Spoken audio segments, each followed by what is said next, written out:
May mga iba't ibang pangarap tayo sa buhay. Meron naghahangad ng mataas na pangarap. Meron namang simple lang ang pangarap.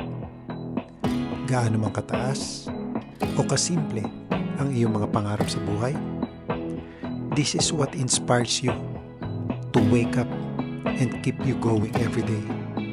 Ito ang dahilan kung bakit ka gumigising sa umaga at nagpapatuloy sa buhay. So aim for your dreams, reach for it, and your sacrifices will be rewarded in time.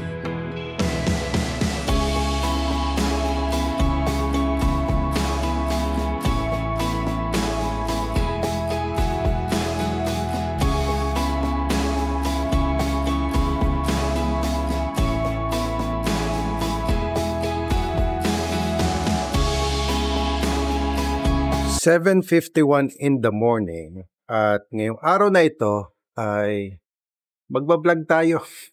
Tagal-tagal ko na rin hindi pa nakakapag-vlog ulit. Pupunta kami ngayon ng Sylvan Lake and ang talagang pupuntahan namin na destination is Calgary kasi naandito yung aking nanay at saka yung aking tiyuhin. Papasyal ko sila ngayon. Subukan ko nga ulit magpalipad ng drone. Kasi matagal ko nang hindi nagagamit to eh. Hindi ko alam kung gumagana pa ba to.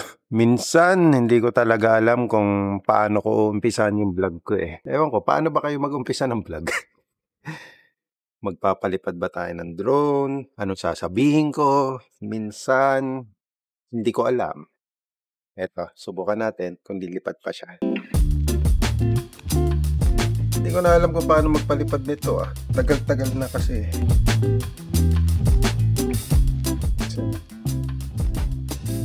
Ay, lobat. Buti na lang pala may charger dito. Yan. Hindi naman yata nagcha-charge. Ay, puno.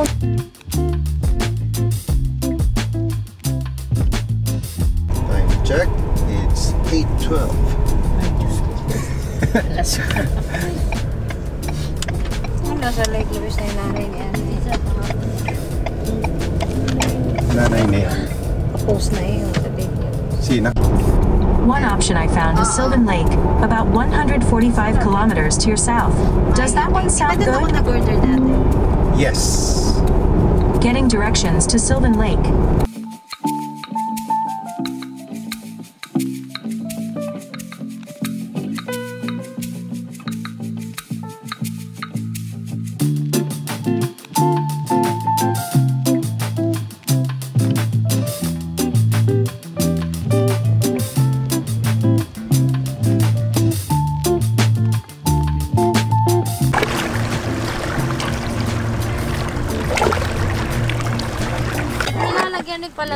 Yes, ang sarap ng pagkain namin, no?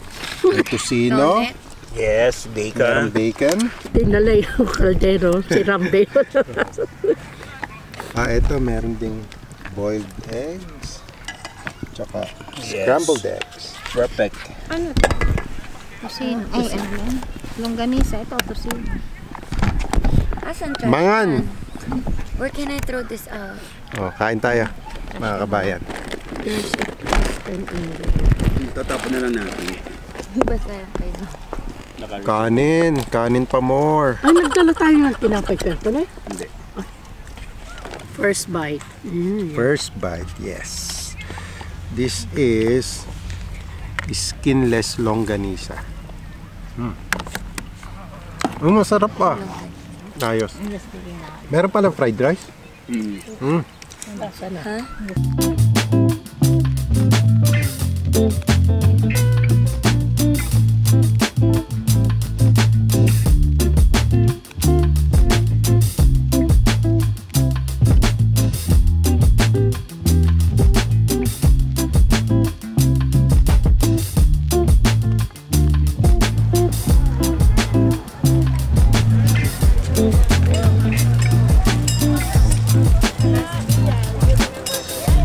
Dito lang kami sa may lighthouse dito sa Sylvan Lake. At nagre-relax lang. Maganda kasi puntahan itong Sylvan Lake pagka ganitong summer. With thanks to the people of Sylvan Lake, Alberta for their vision to create this beautiful tribute to Nova Scotia's world-famous Peggy's Cove Lighthouse. Ito palang lighthouse na ito is ginawa dahil sa sinabi dyan. Yan. So, contribute lang ito doon sa Peggy Cove House na lighthouse sa Nova Scotia, meaning to say, this is just a replica of that.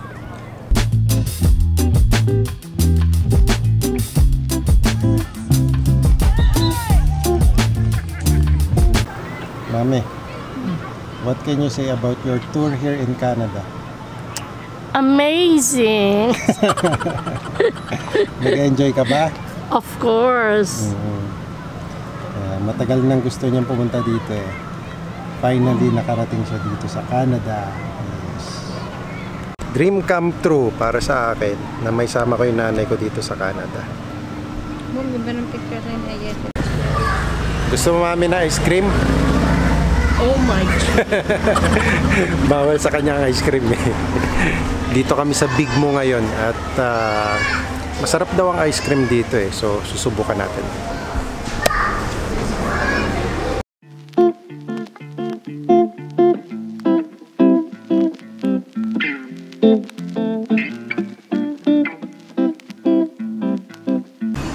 Lobat na ako.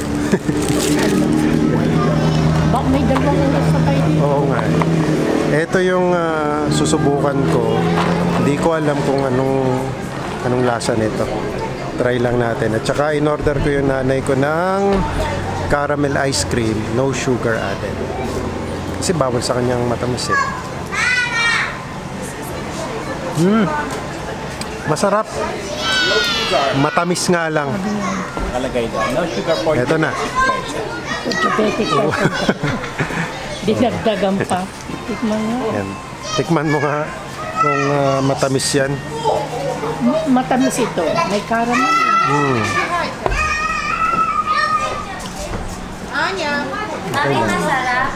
Okay lang. Ayoko, matamis na.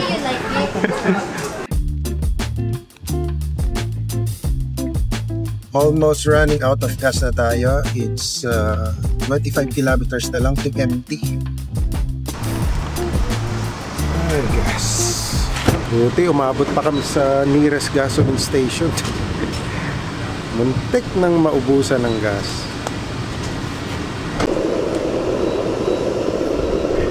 Price check. $1.64 per liter.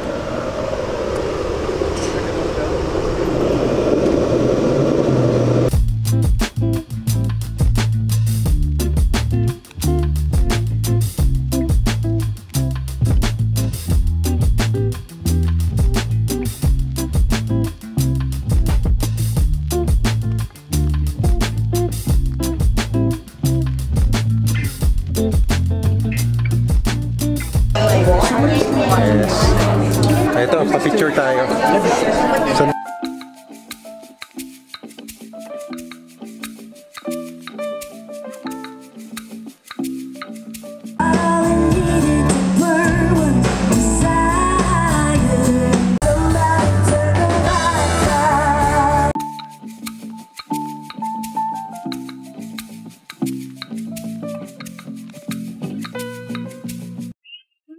Nandito naman kami ngayon sa Stephen Avenue after namin mag-Calgary Tower.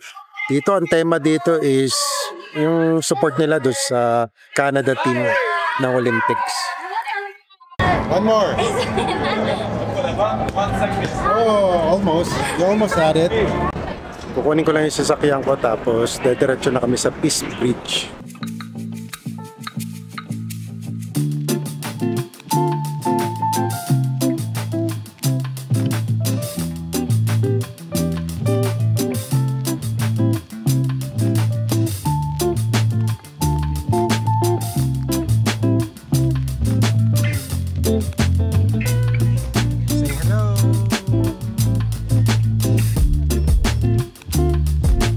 Nandito na kami sa Peace Bridge.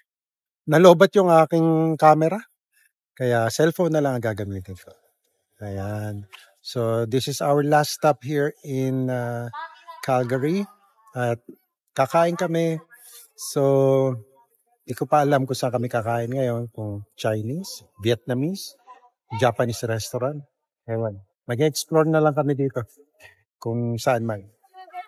Baba lang ako sandali dito. Ayan.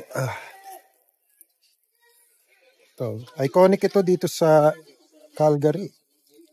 Itong Peace Bridge na ito. Oops. Balang tayo ng konti. So, eto ang aking final vacation day. Nagbakasyon kasi ako nung dumating yung mother ko and yung chewing ko para naman at least maipasyal ko sila dito sa Alberta, Canada. So enjoy lang and mamaya uwi na ulit kami at bukas balik sa trabaho.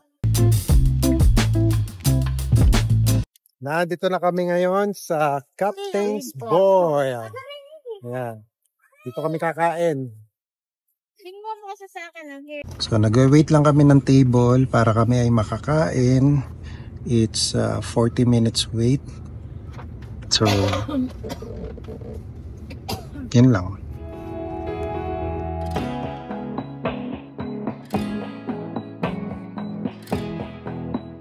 Time is precious. So make sure that you spend it with your loved ones.